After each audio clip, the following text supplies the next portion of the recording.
This is Clayton Howe's Entertainment X.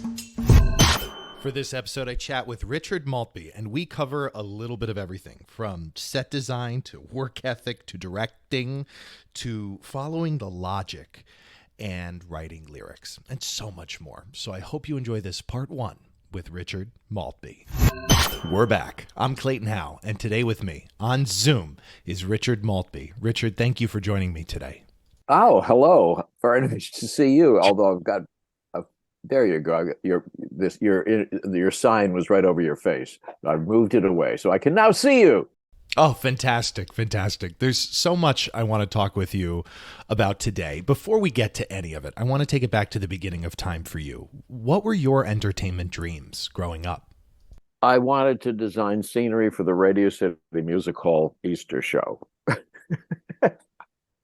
I wanted to be a set designer, and the goal would be to design scenery for those. I mean, in those days, the Radio City Music Hall did. First of all, it performed every day. It did 5 shows of a movie and 4 stage shows during the day. That the doors opened at 9:30 and closed at like midnight, and the stage show was a 45-minute show with the Rockettes and the Corps de Ballet and huge scenery and big effects. I just my little brain was blown by it, and that's what I wanted to do.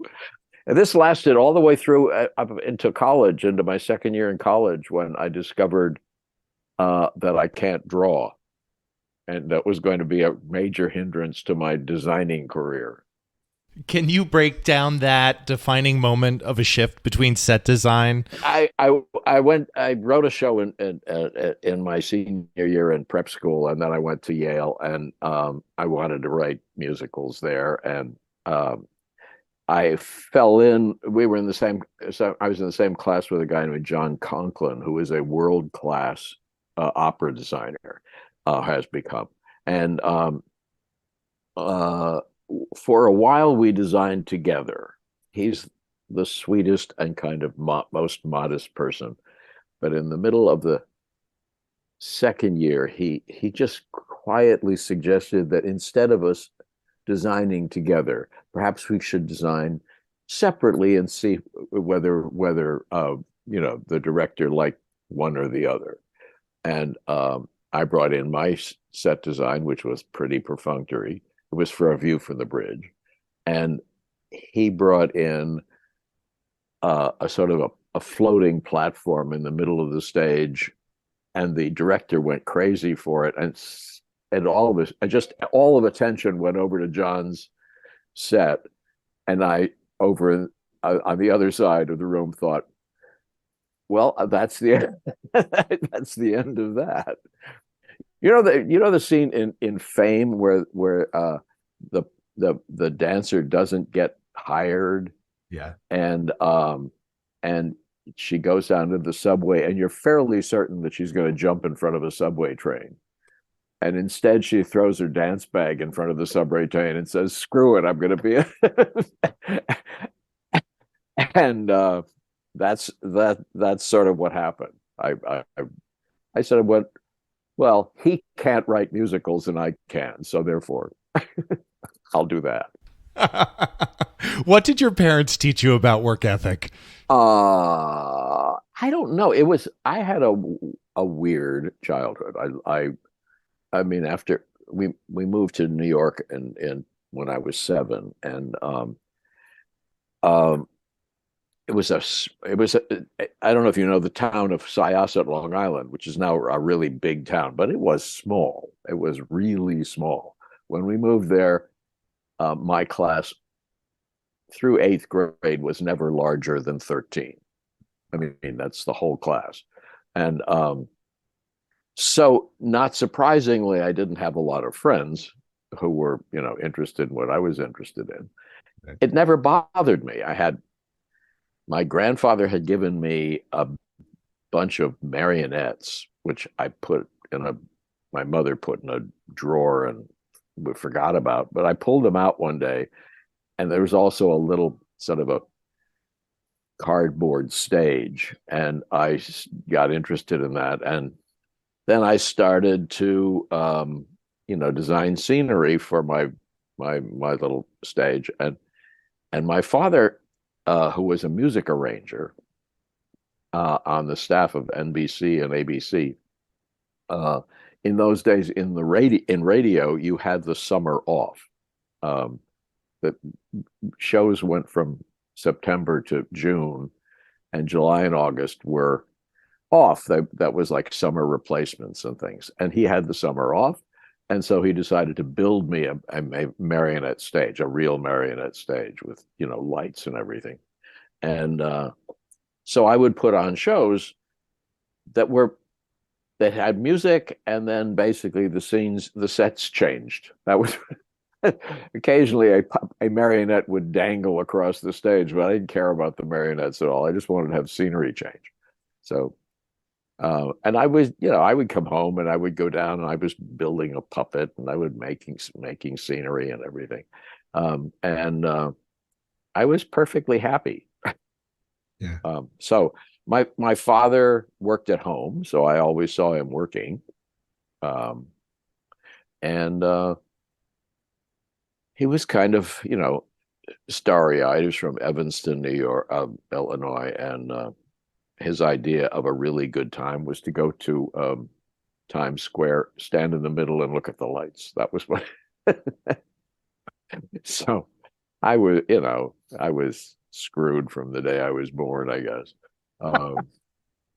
My mother had trained to be a dancer, but in Wisconsin, which was silly. I mean, you can't have it. There's no such thing as a career there. And in the summer, she was waitressing at a fancy country club, and my father was the trumpet player in the house band, and that's how they got together. And so then he traveled. He was part of a bunch of traveling bands, and that's when I was born. And I spent the first 2 years of my life in the backseat of a Plymouth, as we traveled from town to town. And so I don't know whether that gave me a sense of urgency or a sense of responsibility, or whether it just made me footloose, because I never have a feeling that I live any place. I always feel like it's temporary. And I think that came from my first 2 years. Yeah. How long have you lived at the place you're at now? Oh, I don't know, 12 years. But I mean, I still feel like it's temporary. Did you have or do you have any mentors? And are there any standout lessons or pieces of advice?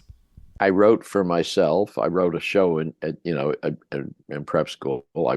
I got people, I got this guy to write the book with me, and there was some guy who wrote some kind of music to write the music.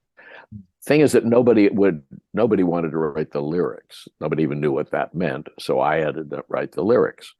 That's how I ended up being a lyricist by default. And there was a moment after I graduated from college when I came to New York, and I thought, I'm a lyricist. I don't want to be a lyricist. Who wants to be a lyricist? You're in the hotel fixing the bad lines while everybody else is having fun in rehearsal. So, but I was a lyricist, and that was what I was. What was the mental balance for you between stepping into directing and stepping into being a lyricist? During our 20s, when we came to New York, David and I did a bunch of shows. There were some, nightclub acts and things like that I functioned as a director on. I wasn't really the director, but I sort of functioned as it was. We did a couple of shows, all with relatively weak directors, and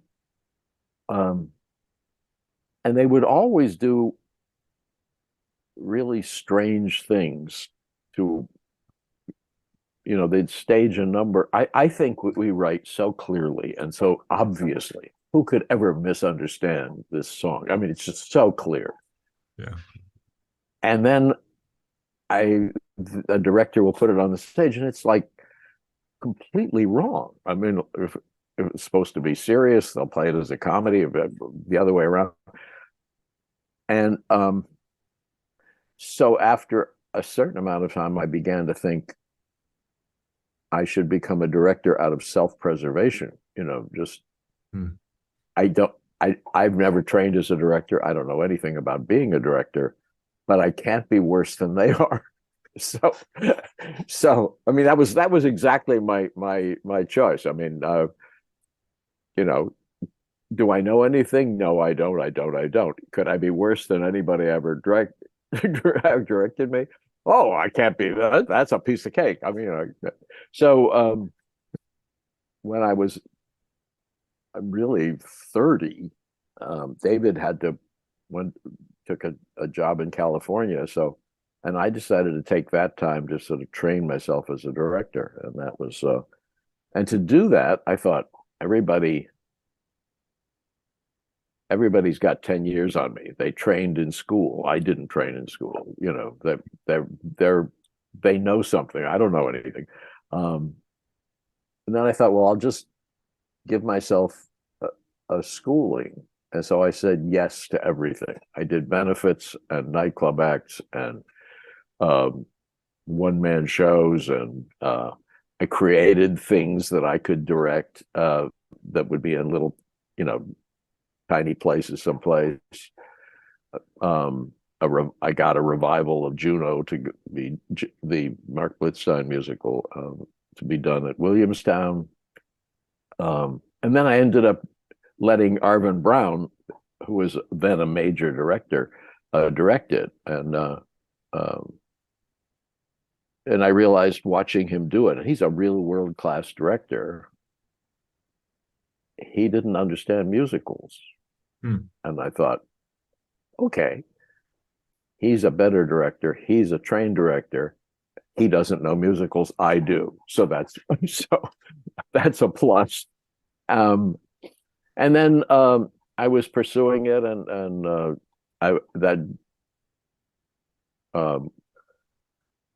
that production of Juno had Geraldine Fitzgerald in it, the great actress Geraldine Fitzgerald, and she and I hit it off, and I did a nightclub act for her, and then she was going to do a production of Long Day's Journey into Night in Philadelphia, and she knew me as a director, and she said, "Why don't you be the director of it?" And I said, "Sure," not realizing that all I knew was musicals, and Long Day's Journey to Night is the most non-musical that ever was. It's 4 hours of nothing, of blocking. It's 4 hours of coaching actors. The one thing I was unsure of, the lights. I know stagecraft, and in this play, the lights go on at the beginning of the scene, and they go off, and the curtain comes down. I had no stagecraft whatsoever. But I did it, and it turned out really well. And I did another one, and then by then Lynn Meadow, who is the head of the Manhattan Theater Club, when she was 12 years old, we did a musical at Yale called Grand Tour, and it had a school teacher in it who was Gretchen Cryer, by the way, and there was a scene with a whole bunch of school kids, and we got some local school kids, and one of them was this tall girl named Lynn Meadow. So fast forward, she goes to college, she graduates from college, she comes into New York, she is offered the about to be bankrupt Manhattan Theater Club, and says, sure, why not? And I helped her with the first benefit, and so we were like hanging out, and she said, why don't you do an evening of she had a space called Bohemian Hall, which was a Bohemian, it was for Bohemians in New York, not hippie Bohemians, some people from Bohemia. And there was a big bar, and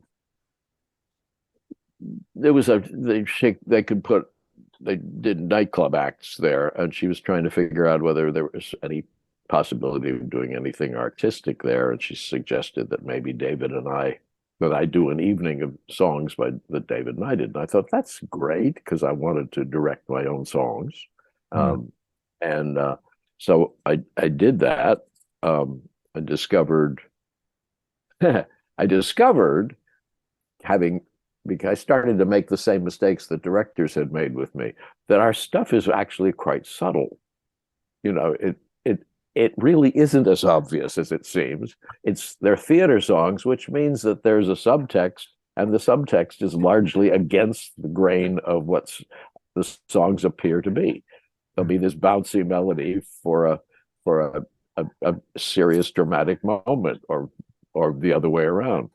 And so I forgave all the directors who had screwed up our songs, and we did the show, and it moved, it was well received. It moved to a little off-Broadway theater in a restaurant, and it ran for 9 months or something. And a year later, meanwhile, I had a friend named Murray Horowitz, who had developed a one-man show about Sholem Aleichem, and I, in my process of saying yes to everything, I did that with him.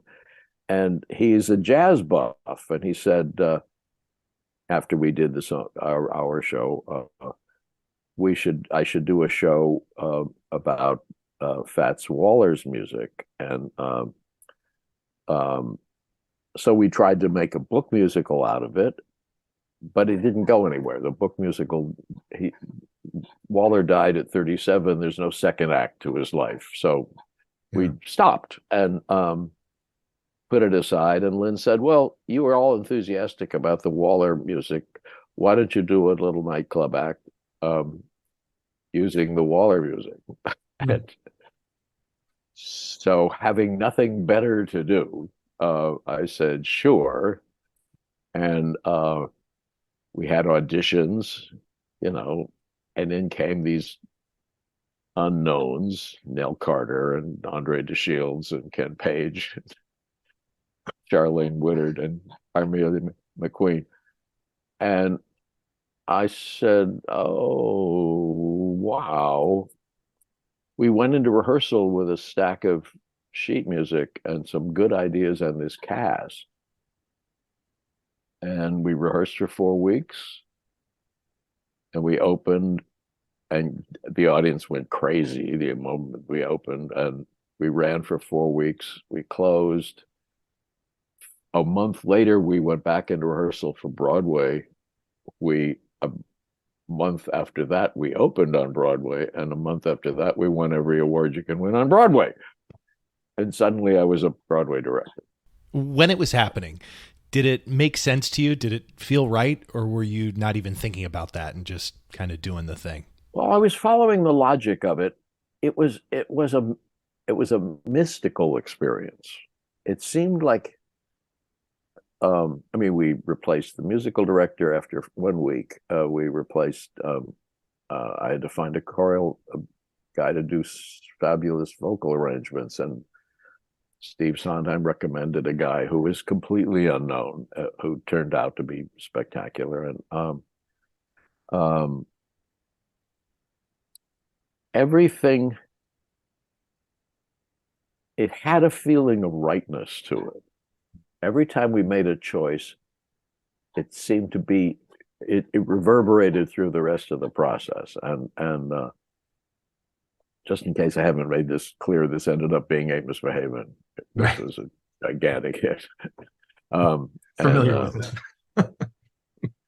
Well, in about 150 reviews, there wasn't a single bad sentence. And I thought, oh, well, that's what happens when you open a show on Broadway. Everybody loves you, and nobody says anything mean about you. That's what happened, right? I should point out to your listeners that that's not the case. I wonder if you can speak on a time when something did not have a rightness to it, or when you felt the need to put it down, maybe because it wasn't working. The trouble with it is you you can very rarely put it down, because if you are at the point when it's not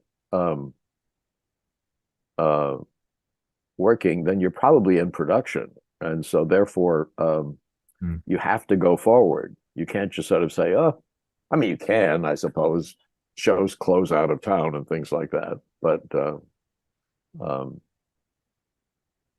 I've been pretty fortunate in that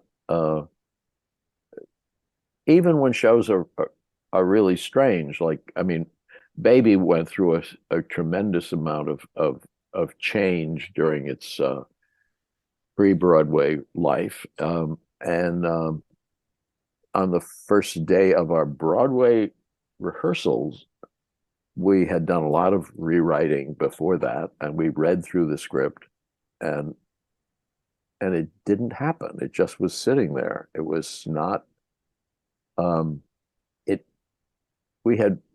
we were following the basic dramatic principle, which is that dramatic scenes are about conflict, right? Mm-hmm. So the scenes were dramatic and all of that, but it seemed to be saying that if you decide to have a baby, your life will be ruined. It will thrust you into terrible circumstances with your partner, which was, let me say, not our intention. And we realized that while conflict may be true, if the issue is a baby, you don't take it out on your partner. If let's say you didn't really want the baby, or you really weren't ready for it, and you didn't expect it, you don't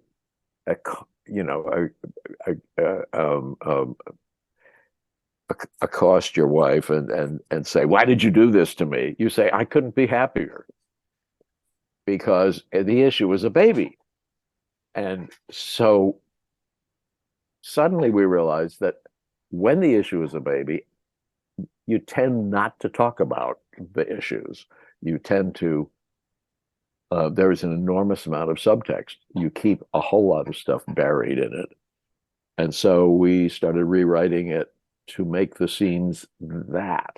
And I thought it was really fascinating. I mean, I don't know that there's another musical that has as much subtext in it for a bunch of relatively ordinary events. I mean, the whole show, the point of the show, Baby, is this thing which is the most commonplace event in anybody's life. I mean, is utterly life-changing. I mean, changes your relationship to your partner in profound ways that you don't even know is happening. You're a child before that, and then you're a grown-up. And whether you like it or not, you will never be the same. And that change costs you something. You give up something. So this completely ordinary event, I mean, people have babies all the time, is also possibly the most dramatic and life-changing event that is going to happen in most people's lives. So that that's what we discovered we had, and we discovered it on the first day of our Broadway rehearsal. So we set out to rewrite during the rehearsal, and we were on stage in Tex, and we hadn't finished the ending of it. So I had to tech the old ending, even though we had written a new one, because I didn't have time to rehearse the new one. I don't know if this is making sense. I'm sort of jumping all over the place here. This is making complete sense to me. I'm curious, when you have such a noticeable deadline that's outward facing to the public, were you sweating, or were you just like, let's get it done? Well, I was sweating, and it's a let's get it done. We were after something. Yeah. I think I think you sweat when you don't know what you're going for. Yeah. But we knew we were going for a kind of a truth. and we knew when we didn't have it, and we knew if we didn't have it, we would do something else to make it better. I mean, we had, I think, just a 2 or 3 week rehearsal preview period, and we used every day. I mean, we would write a scene that involved props and all sorts of things, put them in, rehearse it during the day or for 2 days, put it in the show, decide we didn't like it, and take it right out the next day. In 2 or 3 circumstances. I mean, I just remember, I remember that we, did some things that were incredibly elaborate. And I don't remember how we ever did them so fast, but they went out as fast as they went in. So, is there a particular project that has taught you the most about yourself, or a significant amount about yourself? Baby, in a way, because it was so personal, and because we had to use ourselves. I mean, for example, Baby has 3 couples, a couple in their 20s, a couple in their 30s, and a couple in their 40s. And the couple in their 40s are saying goodbye to their children going off to college. They're in their early 40s. And there was this big duet, a big sort of, a problem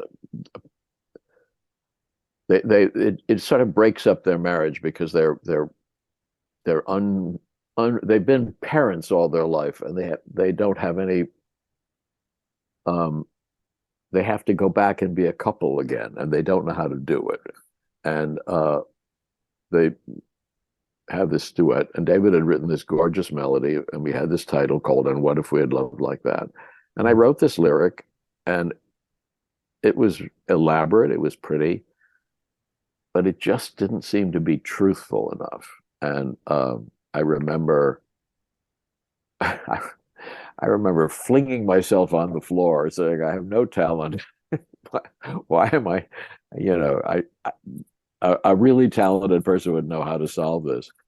And David said, well, look, listen, what do we know about these couples? What are we doing wrong? And we started out by saying, well, they're, how old are they? Well, we were 40. And I was treating them like they were my parents, like they were that generation. I realized, well, I'm 40. I don't feel remotely old, and they don't. I mean, I was giving them all sorts of emotions that they wouldn't have until they were like in their 60s. And so then I went back and wrote it as if it was me, and it's a really good lyric. So I was pleased with that. It was one of the times when I've used myself most vividly in a song. How have you gotten better at communicating through writing? Oh, there's a song in Closer Than Ever called "There," about a wife complaining that her husband is never there.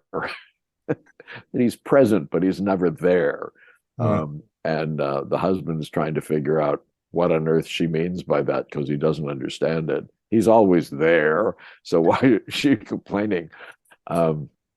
Meaning that he doesn't get it. I suspect I knew what I was talking about that's probably I've been married twice, so I mean, I was probably never there. When you get stuck, if you get stuck, how do you get unstuck? When you get stuck, it's because you don't really know what it is. You may think you know what you're writing, but you don't.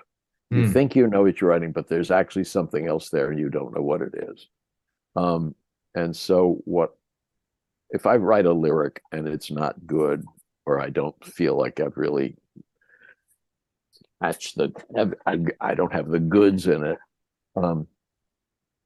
what I usually do is write it as a monologue, write it in prose. Because a lyric is rhymed, and because it has rhythms we tend to write David and I tend to write the melody first, and then so it has a melody, it has its rhythm structures and its rhyme pattern. Those are technical things that begin to control you. And that word, the word that you really want doesn't rhyme. So, but there's another word that is sort of like it. So you use that one and that rhymes. The rhyme can lead you down a garden path. And suddenly you're not saying exactly what you want to say. You're saying what works. And so rhyme is not your friend at first. And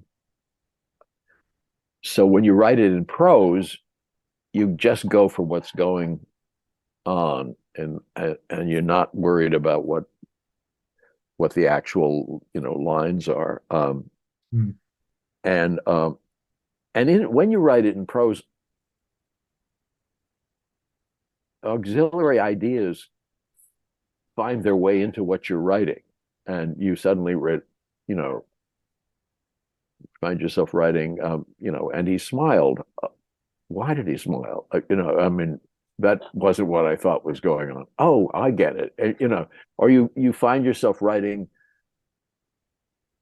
something that is part of the truth of the moment, and then you can use it. Startles you, and then you can go back and look again. And sometimes also in the course of it, those startling thoughts also carry with them words you didn't expect to use. And that opens the door to a different vocabulary, a richer vocabulary.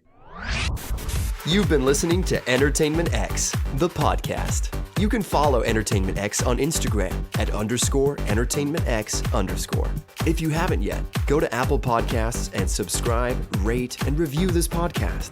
Join Clay next week for another curiosity conversation on Entertainment X. Thank you for listening.